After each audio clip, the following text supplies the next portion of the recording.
Hey, this is Bill Steffen. I've lived in Alpine Township for 45 years, and this is so exciting. Take a look behind me. The fire trucks have a beautiful new home here. Look at this. They've even got mustaches here today. Ice cream, apples, all kinds of good stuff for the kids. We are celebrating because this is going to be a major improvement for Alpine Township in terms of response time, in terms of getting to areas in need and people that are in need.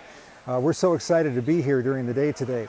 Now, they called me up because it's hot out here today. It's like 90 degrees, and they expect me to do something about it. But I tell them I'm just in retail. I don't manufacture the weather. 5, 4, 3, 2, 1. Go, Chief, go. Chief got it. This is my first ribbon There cutting. it is.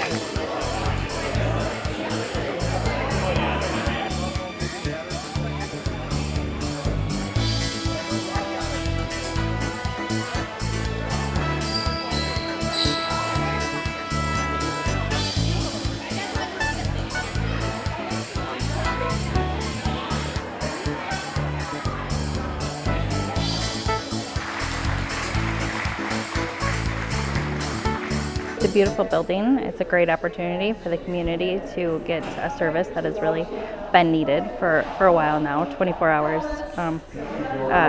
Being a wife of a firefighter who gets up in the middle of the night, it's nice to have a service that will be able to cover that 24 hours a day. You know, accommodate growth. It's got a nice health and wellness center back there for their staff, and the kitchen area looks like it's nicely set up as well.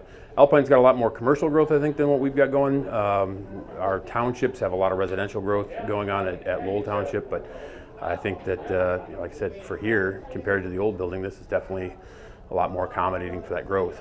Nice ingenuitive thinking at the slide out there to go from the second floor to the first floor. You know, it's not as traditional as a pole, but it is a neat feature to have to get guys down to the truck floor in a hurry.